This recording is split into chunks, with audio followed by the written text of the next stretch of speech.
Pro tip for your friends, if you want to really get into the class, having a plot at Briggs that you are proposed to at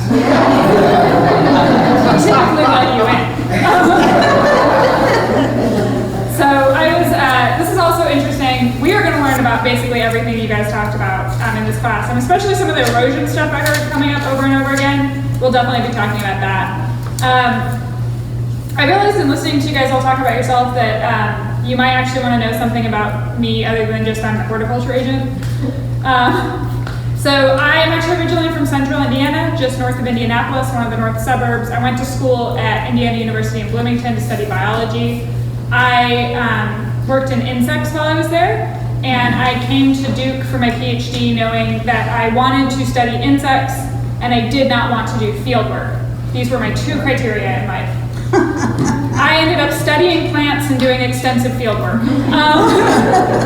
So I spent a number of summers out in Oregon researching how plants adapt to the environment. It was really, really fun. Nissa, I know if you looked up what I did, it's a lot more complicated than that because I think you're at Duke, is that right? No. Oh, your partner's at Duke. Okay, so anyway, yeah, it was like, I tried to describe it to someone who was totally different. But basically I studied plants and I came from kind of a plant genetics background. And so this has been really a fun experience for me working here for about 3 years now because you just learn constantly. This is the most fun job imaginable because you work with great people and you learn constantly. And I just love that about it. So I live in just a couple blocks away actually.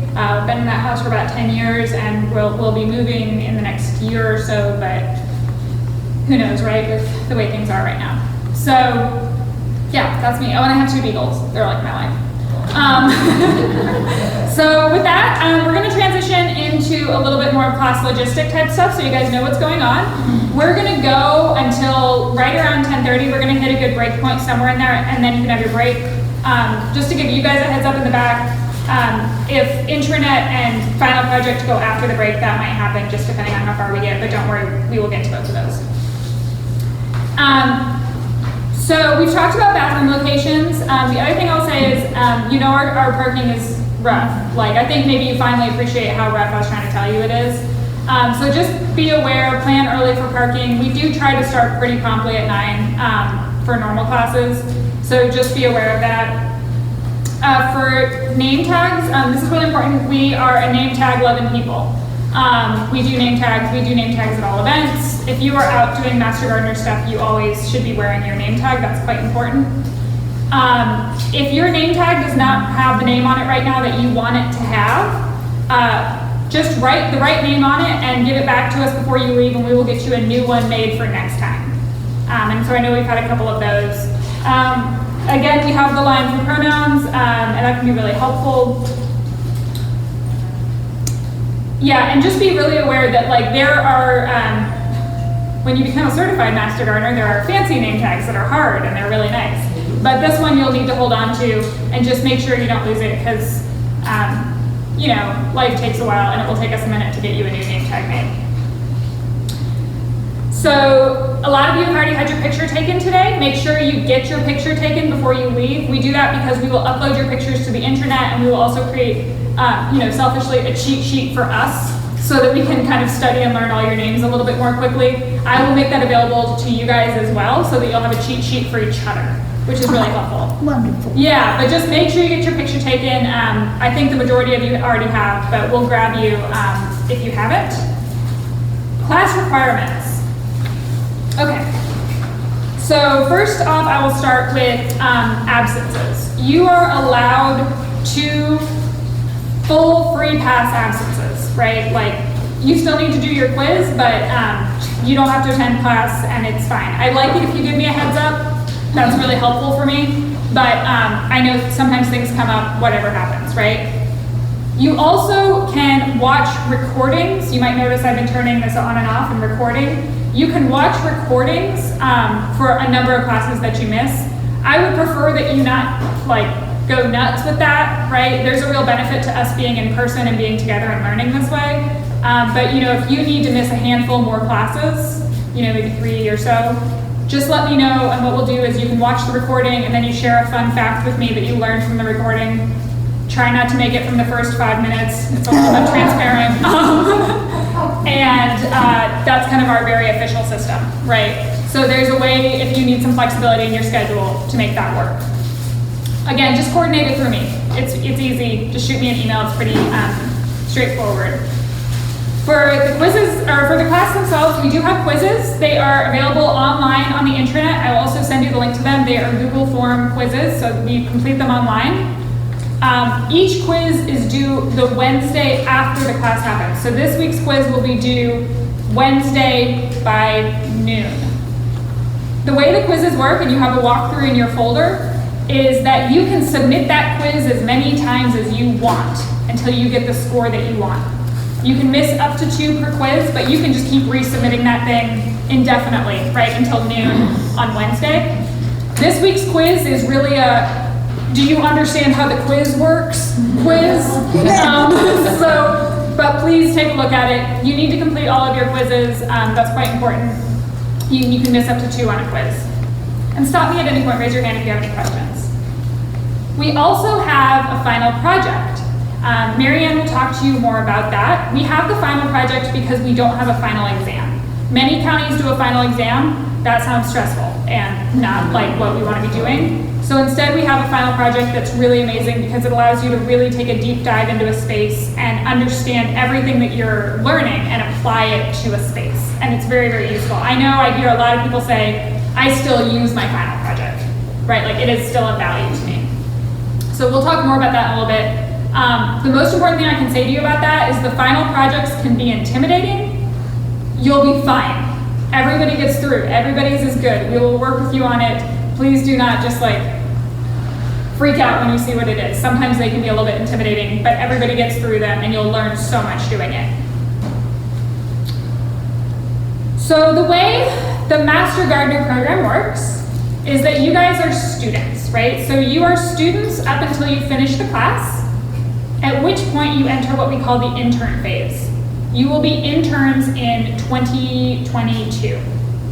That first year, you get all your requirements, and then at the end of that first year, you become a fully certified Master Gardener.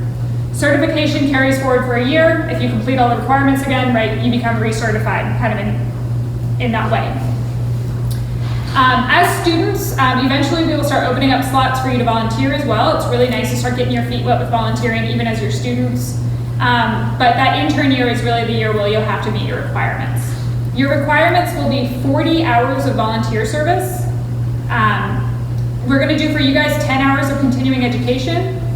Normally folks don't have to do those 10 hours their first year because they had 40 hours of class.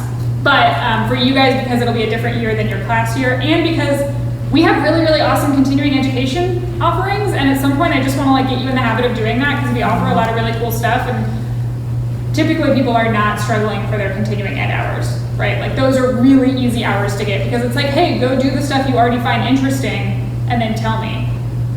That's our system, right? Like that's not hard. We also have general membership meetings. We have 4 a year, and we have 1 that's a recognition event. So it's kind of like a party too. You need to attend at least 2 of those general membership meetings.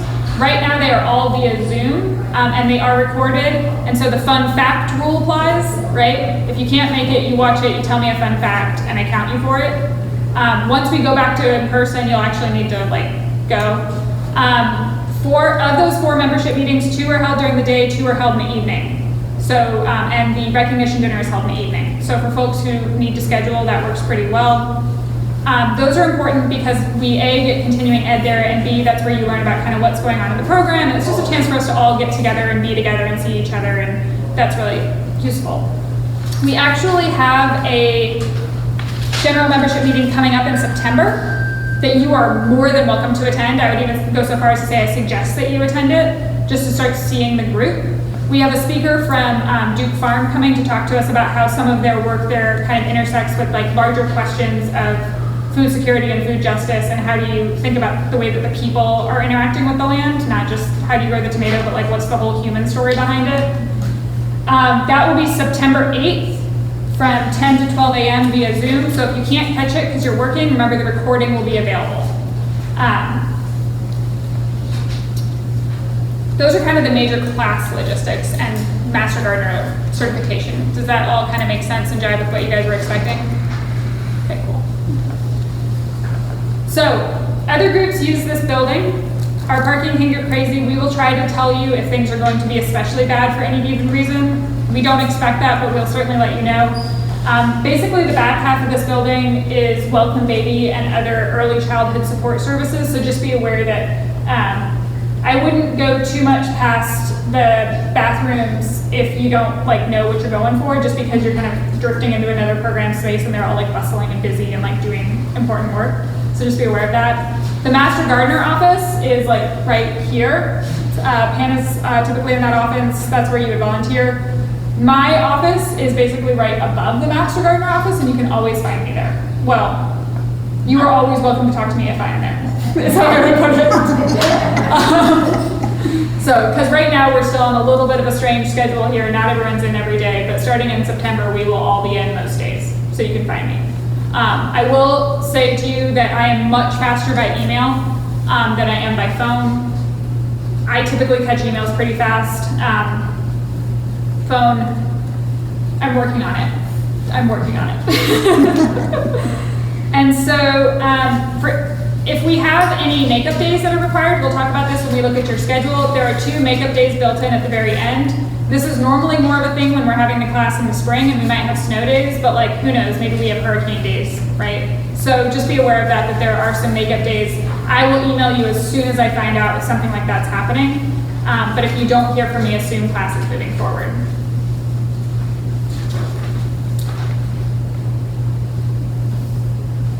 Okay, and so then for questions, feel free to ask me at any time. The committee is always here to help you. They are always here to do that. You'll hear more about this later, but you will also get paired with a mentor. For general program questions, your mentor will really be the person who's there to help you figure all of that out, get you oriented, get you in the space, and they'll be with you through the completion of your requirements, right? So they're not just here for you as a student, they're here for you for 2022 as well. You'll learn more about that program in a couple of weeks, just because you're learning enough right now, and you do not need more put on top. We've tried that before, people just start glazing over. Yeah, it's really fun. And so I will say that in your folder, I just want to talk about some of these documents real quick. At the very back, just a heads up, you have a flyer for the Durham Garden Forum. This is a talk series that is a partnership between the Master Gardeners and Duke Gardens. And it's a really phenomenal talk series. Normally it's in person at Duke Gardens. This year we are entirely online. There are recordings available. They are all free through this year. Normally it is the exorbitant price of $25 a year, which is about $3 a talk. And these are typically top tier speakers. So this year is really fun. If you see one that you're oh no, I missed crevice gardening, just email me, I'll send you the link. We have a recording of that. But I would definitely say it's worth checking in and checking out one of these. These are a great example of how our continuing education opportunities are fun, right? So this is open to everyone, but for Master Gardeners, these always count for continuing ed. So you can attend any of these. One of the fun ones that we have coming up in October is we have John Monroe. I don't know if any of you remember Architectural Trees that used to be in the northern part of the county. It was the premier spot for weird conifers. We got the guy who used to do that to give us a talk on weird conifers. So that should be fun. So talking through some of these other documents you have, the first one, this is an up-to-date and, as far as I know at this point, accurate version of the syllabus. This one, basically it's pretty straightforward, right? The topic on the left, the instructor, and what you need to read for that week.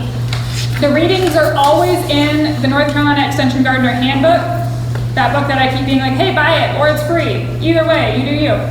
They're always from that unless otherwise noted. So this is kind of a fun schedule. What we do is we tend to work through kind of core concepts first. So we'll go through botany, soils, entomology, plant pathology pretty early on. And then we'll start going into some more developed topics after that, but we want to get our basics down first.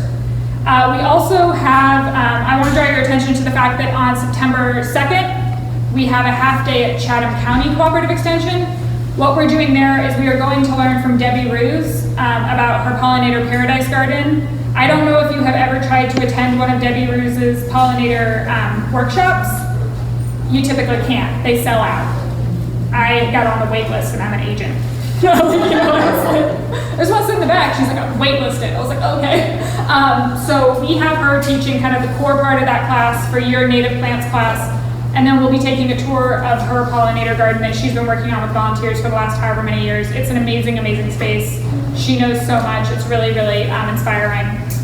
And so just be aware that that class we will probably drive separately and meet in Chatham County.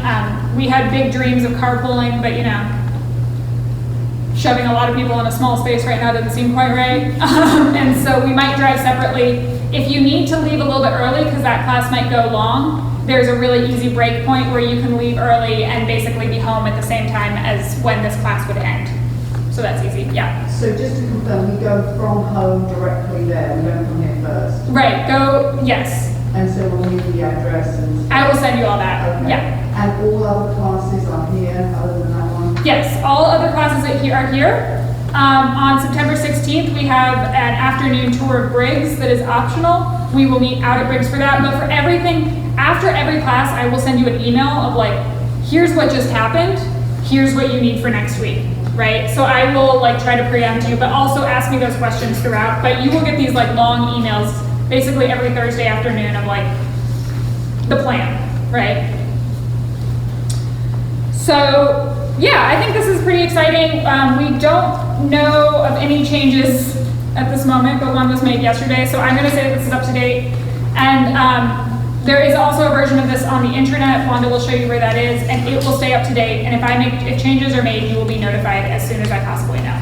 But this is pretty exciting. Almost all of our speakers are local agents, local specialists from NC State, kind of the top of their field in whatever respective area we're in. So it's really exciting.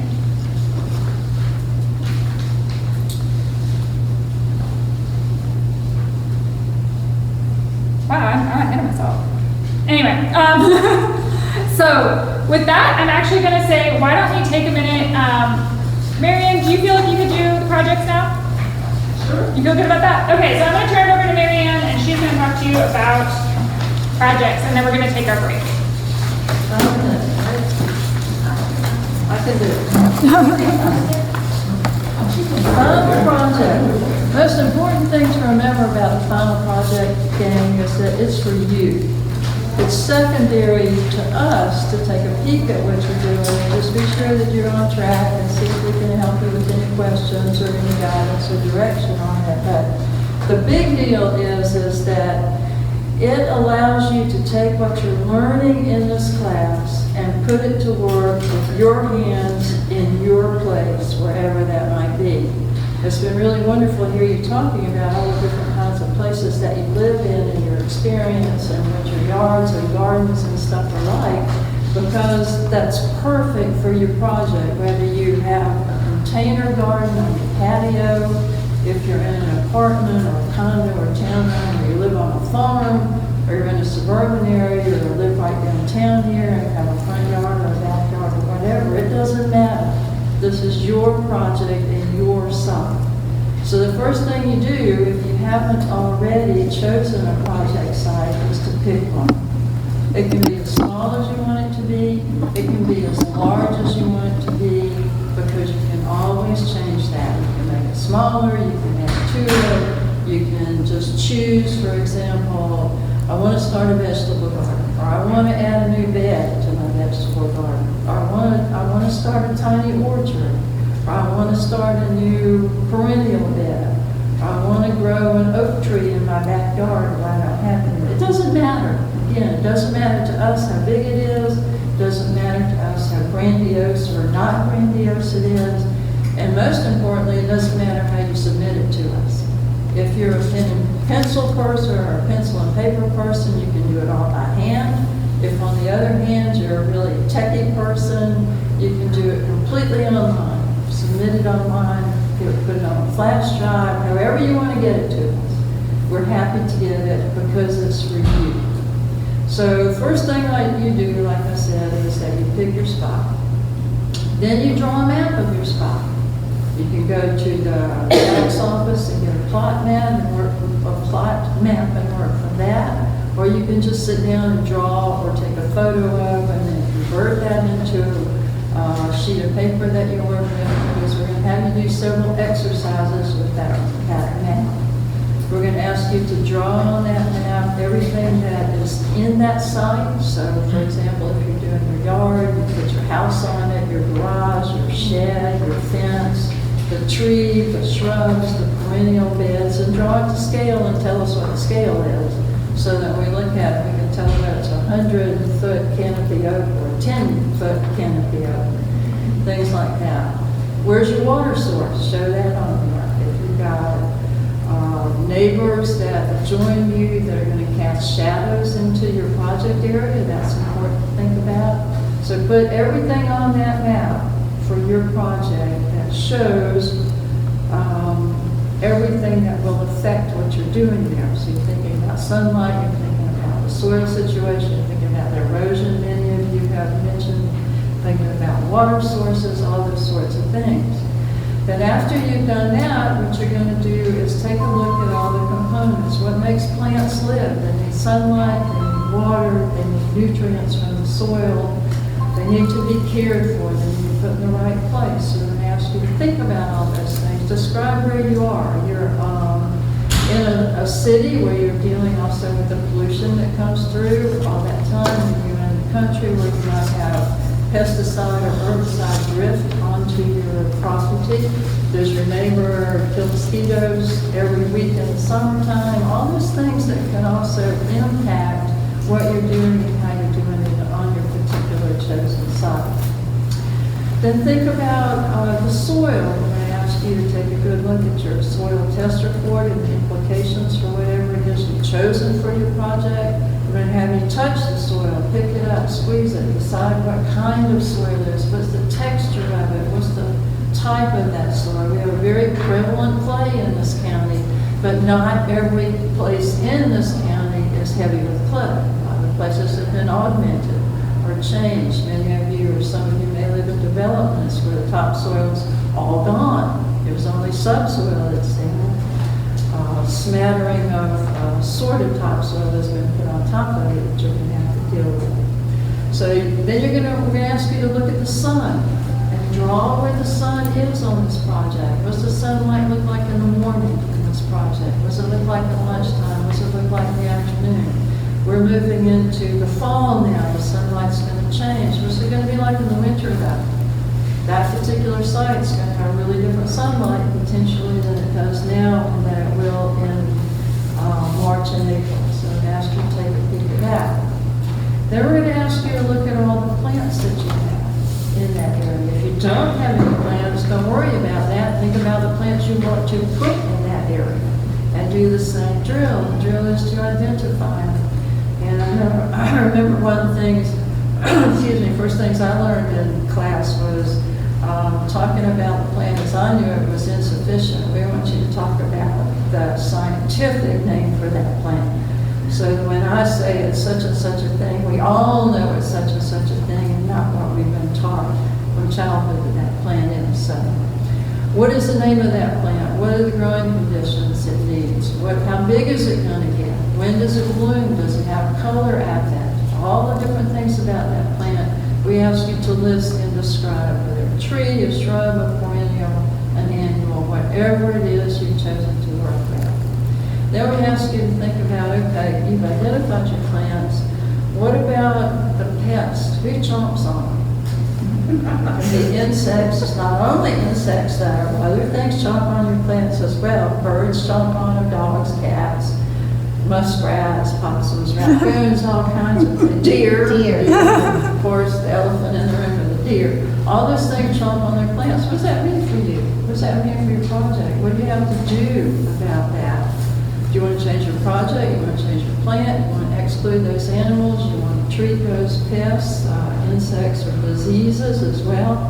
And if so, how are you going to treat them? You're going to treat them mechanically, you're going to treat them culturally, you're going to treat them with chemicals, some balance of that, so on and so forth. So then you've done all that. You know where your project is, you know what it looks like, you know where water's coming from, you know where the plants are, you know what they need, you know who's going to chomp on them. Well, then the next thing we ask you to do, and the final part of this, is simply to put together a plan.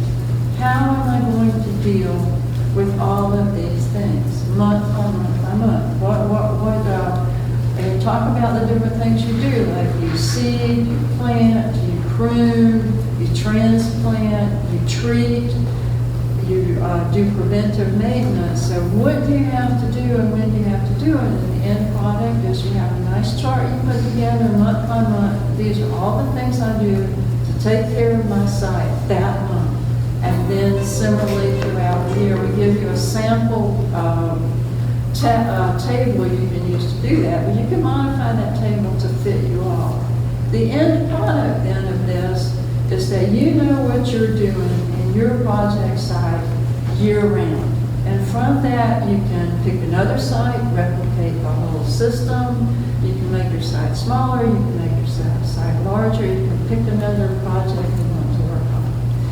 I would caution you, it is a sort of a lengthy process. You've got a copy in your handouts there of this project. It's 8 pages long. Don't be intimidated by that. Just step through it, step by step. It'll start making sense to you. The last page of the project tells you which sections you turn into us, and we look at it twice. I think the 16th of September is the first time we ask you to turn it into us, and then again the 4th of November. And so when you turn it into us the first time, we'll take a peek at it, we'll give you notes back to you and cheer you on about how great you're doing, because everybody does. Everybody really does a great job with that. You get into your own thing and you make it work. And how you do it, do not worry about that. But one thing I caution you about is be sure to start on it, because it does take the time to do all these things.